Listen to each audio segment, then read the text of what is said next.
गोविंद गोविंद गोपाल, कृष्ण गोविंद गोविंद गोपाल, कृष्ण गोविंद गोविंद गोपाल, कृष्ण गोविंद गोविंद गोपाल। हे गोपाल हे नंदलाल, हे गोपाल हे नंदलाल, हे गोपाल हे नंदलाल, हे गोपाल हे नंदलाल। कृष्ण गोविंद गोविंद गोपाल नंदलाल, कृष्ण गोविंद गोविंद गोपाल नंदलाल। हे गोपाल नंदलाल, हे गोपाल नंदलाल, हे गोपाल नंदलाल, हे गोपाल नंदलाल। कृष्ण गोविंद गोविंद गोपाल नंदलाल, कृष्ण गोविंद गोविंद गोपाल नंदलाल। हे गोपाल नंदलाल, हे गोपाल नंदलाल। सभी पुण्यात्मा एकाग्रचित होके सुनो। मन में भगवान का चिंतन कब होगा? जब तुम्हें कारण शरीर का पता होगा। आत्मा का मन परमात्मा का दर्शन करता है। सब नोट करो। जिसे आत्मज्ञान हो गया, जिसका कारण शरीर शुद्ध हो गया, जिसका ज्ञान पक्का हो गया, उसका सूक्ष्म शरीर मन बुद्धि भगवान का दर्शन कर रहा है।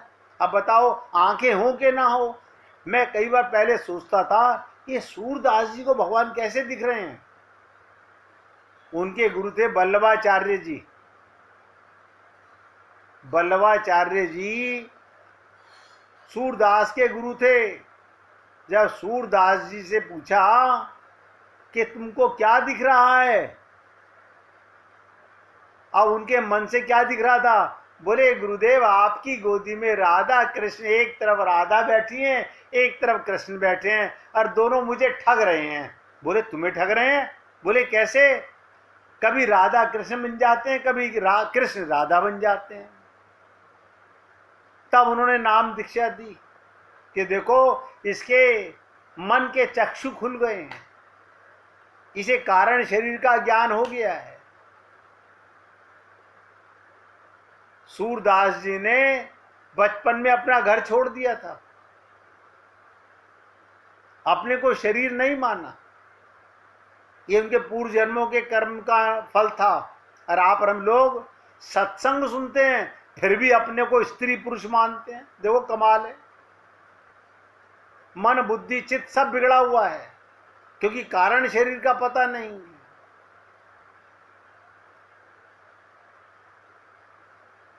इन चीजों को मैं बार बार आगे रिपीट नहीं भी कर पाऊं तो YouTube के ऊपर ध्यान से सुनोगा। 91, 92, 93, 94, 95, 96 ये सत्संग उद्धव ब्रज गमन के बार बार सुनोगे तो यही सब बातें सुनने को मिलेंगी। 91 नंबर से लेके 96 नंबर तक।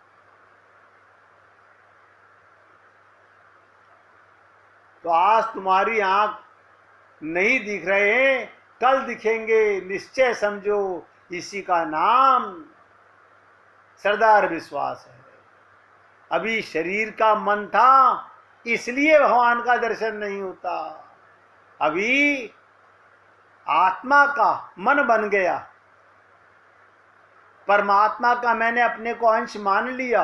अब बताओ, जब मैं परमात्मा का अंश हूं तो परमात्मा दर्शन क्यों नहीं देंगे?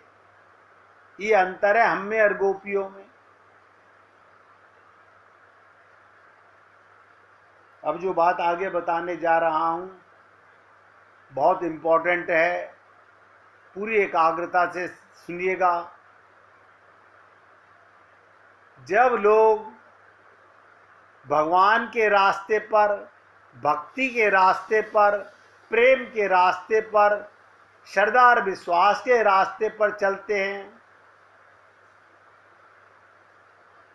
उनके जीवन में 9 बातें आती हैं। 9 बातें। अगर आप सही मायने में इसी देह को कृतार्थ करना चाहते हो, अपना कल्याण करना चाहते हो, तो 9 बातें उनके जीवन में आती हैं। एक तो जो भक्त होगा वो किसी से लड़ाई झगड़ा नहीं करेगा।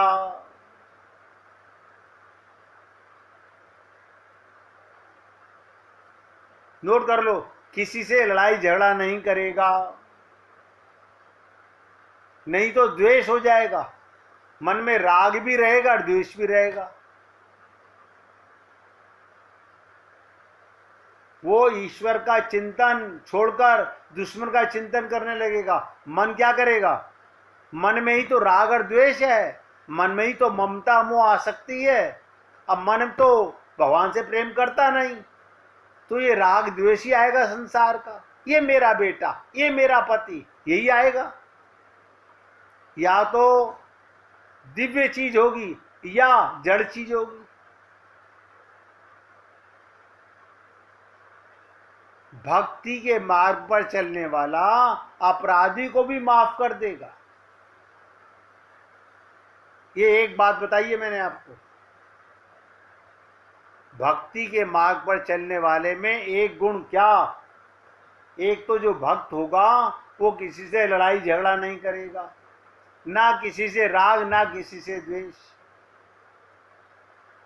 ईश्वर का चिंतन छोड़कर वरना दुश्मन का चिंतन होने लगेगा। वो अपराधी को भी माफ कर देगा। अब आप देख लीजिए, हाँ मंदिर तो रोज जाते हैं, हम पूजा तो रोज करते हैं, लेकिन मन में तो राग भी और द्वेष भी है। इसका मतलब आप पहले ही लाइन पर फेल हो गए। निराशा मत कीजिए, मन में निराशा मत कीजिए, विश्वास रखिए, अब से ऐसा करूंगा। मन में किसी के प्रति द्वेष नहीं आना चाहिए, कोई लड़ाई झगड़ा नहीं। जिससे झगड़ रहे हो उसमें भगवान नहीं है। सोचो,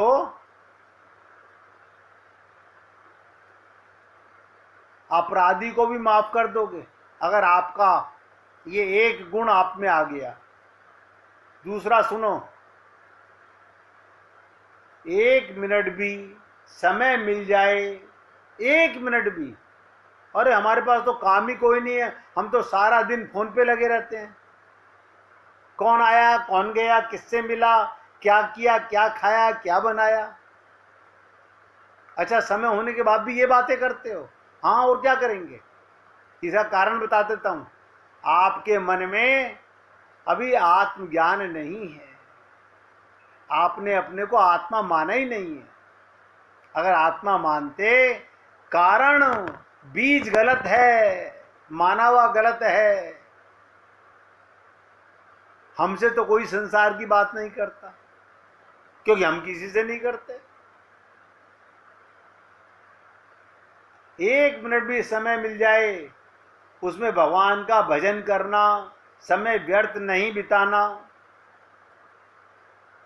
हम क्या कहते हैं, अब हमारे रिश्तेदार हमें फोन करेंगे तो हम वो बुरा मान जाएंगे, हम उनकी बातें नहीं सुनेंगे। अरे हाथ जोड़ के बोल दो, आज मेरी तबीयत ठीक नहीं है, कल बात करेंगे। 4 बार बोलोगे, 5वीं बार उसका फोन आना बंद हो जाएगा। अरे हिम्मत कर सकते हो तो साफ बोल दो कि मेरे से बात करो तो भगवान की बातें करो, संसार की बातें मत करो। हिम्मत रखो बोलने की। लेकिन मुश्किल तो यह, हमें छटकारे मिलते हैं इन बातों में।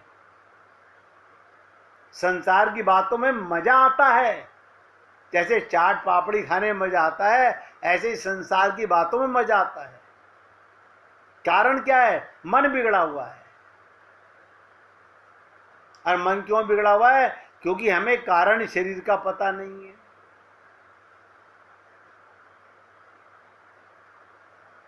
अब ये दो बातें आप पहले मन में दृढ़ कर लीजिए। मैं 9 बातें बताऊंगा, आप भूल जाओगे। 2 बातें कौन सी बताई हैं, दोबारा रिपीट कर रहा हूं। कल मैं किसी से भी पूछ सकता हूं, पता चल जाएगा। ध्यान से सुनो। अगर जीवन में 9 बातें आ जाएं तो समझ ले जो कि मेरी गाड़ी भक्ति के मार्ग पर चल पड़ी है। अगर ये 9 बातें नहीं आए तो समझ लो मेरी गाड़ी दिखावे में चल रही है, भक्ति पर नहीं चल रही। सब दिखावा है, नौटंकियां हैं। 9 बातों में 2 ही बातें आज बताऊंगा। पहली बात, जो भक्त होगा, जो भक्ति के मार्ग पर चलेगा, वो किसी से लड़ाई झगड़ा नहीं करेगा, किसी से द्वेष नहीं करेगा। वो ईश्वर का चिंतन छोड़कर दुश्मन का भी चिंतन नहीं करेगा। वो अपराधी को भी अपराधी नहीं मानेगा, उसे भी माफ कर देगा। एक बात। दूसरी बात, 1 मिनट भी समय मिले तो उसमें भगवान का भजन करना, समय व्यर्थ नहीं करना। आप में से कोई ऐसा नहीं है जो ये कह दे हमें तो 1 मिनट की फुर्सत नहीं मिलती है। हम ये तो कह देते हैं, अरे बाबा आज 50 रिश्तेदार घर में आ गए, 1 मिनट का समय नहीं मिला। अच्छा तो सांस कैसे ले रहे थे? अगर मान लो 50 रिश्तेदार घर में आ गए, आप टॉयलेट नहीं गए? हाँ टॉयलेट तो गए थे। पानी नहीं पिया? हाँ पानी तो पिया था। वो 1 मिनट नहीं लगा वहां पर, वहां भगवान का चिंतन नहीं कर सकते थे? हाँ ये तो हमने सोचा ही नहीं। हम तो टॉयलेट में भी जाकर के बाहर वालों की चिंतन करते रहते हैं, अंदर वाले की कौन चिंतन करेगा? और हम कहते क्या हैं, हम भक्ति के मार्ग पर चलना चाहते हैं, भगवान को पाना चाहते हैं, क्यों झूठ बोलते हो? इसलिए आज मैंने 2 ही बातें बताई हैं।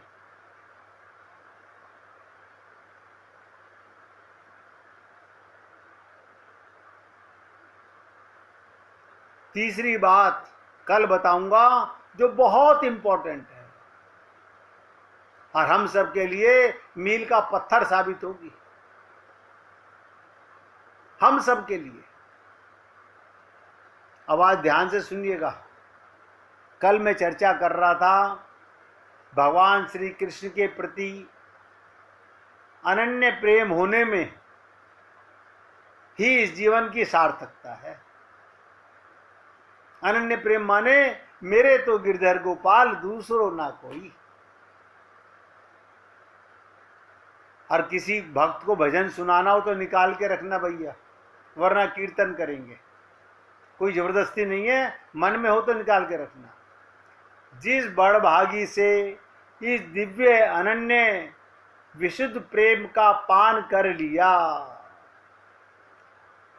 जिसने ये बात समझ ली इस जीवन में भगवान के प्रति अनन्य प्रेम ही मेरे जीवन का लक्ष्य है, उसका जन्म सफल हो जाता है।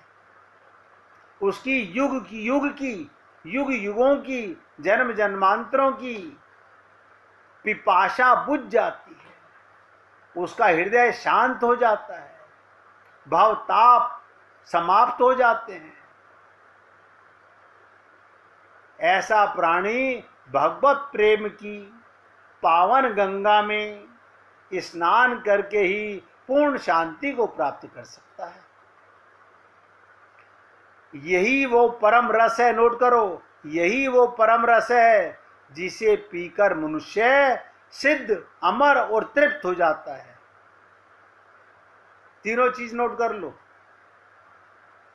अनन्य प्रेम में क्या मिलेगा?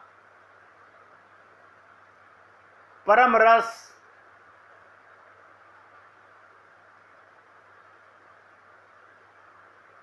अमृत का वरदान और परमात्मा की प्राप्ति, तृप्त हो जाता है।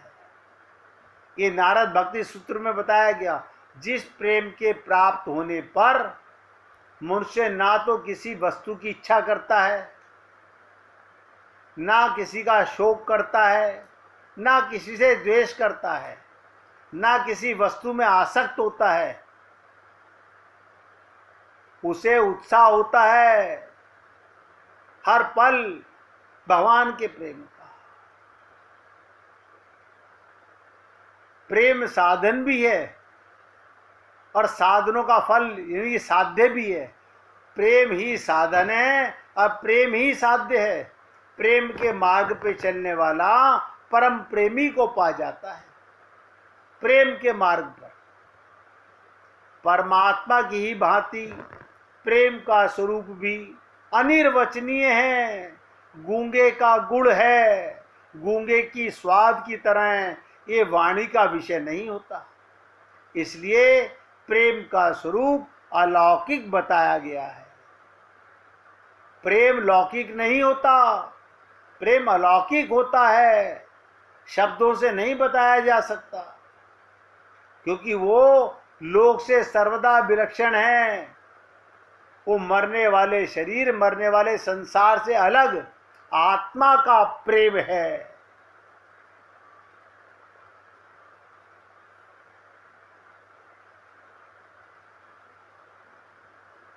जहां पर आपके मन की वासना हो, क्योंकि मन अगर कारण शरीर का है, ध्यान से सुनो, अगर आत्मज्ञानी व्यक्ति प्रेम करता है वो प्रेम दिव्य होगा, नोट करो।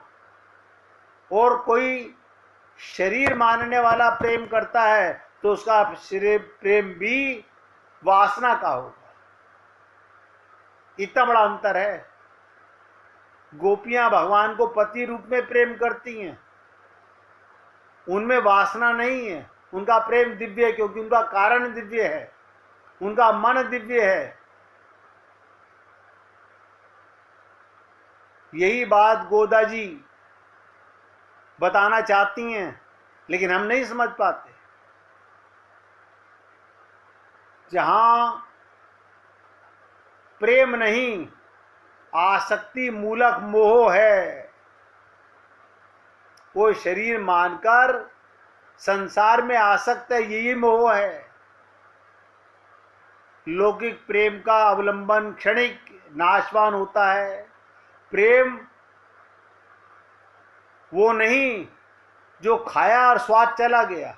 प्रेम वो अनिर्वचनीयम। मैं उस दिन को कभी नहीं भूलता जब मैंने प्रेम का असली स्वाद चखा। ये प्रेम है, सदा मेरे साथ रहता है। ये प्रेम है। जो खाए और भूल गए वो प्रेम नहीं है, वो नाशवान प्रेम है। भगवत प्रेम के सामने सब 0/100।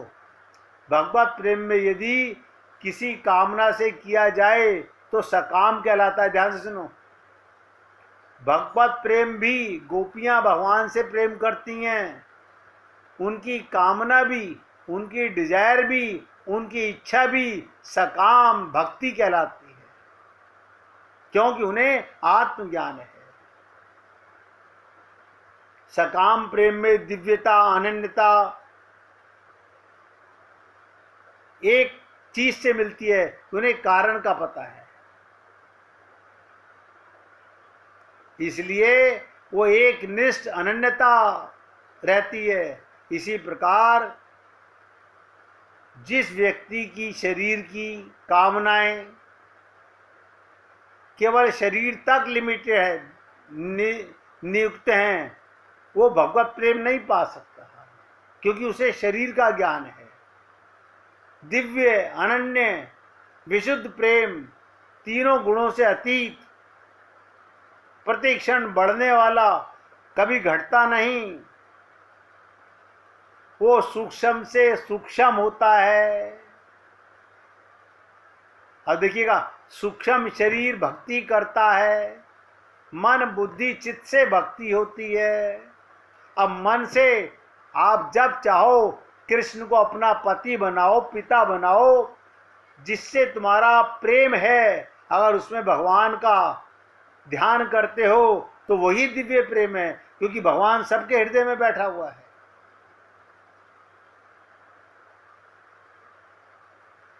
ये सब चीजें नारद भक्ति सूत्र में बताई गई हैं।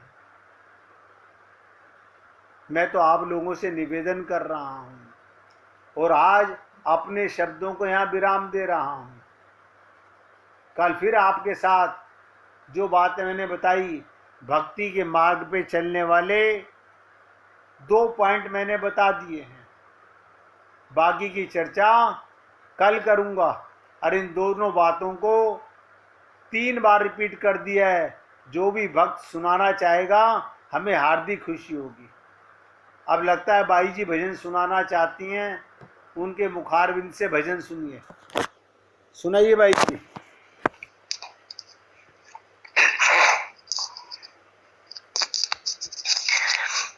मुझे तुमने दाता बहुत कुछ दिया है, तेरा शुक्रिया है, तेरा शुक्रिया है। मुझे तुमने भैया बहुत कुछ दिया है, तेरा शुक्रिया है, तेरा शुक्रिया है।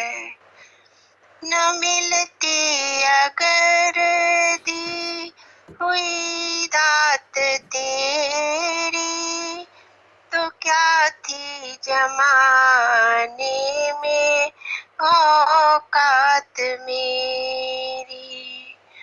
न मिलती अगर दी हुई दात तेरी, तो क्या थी जमाने में औकात मेरी।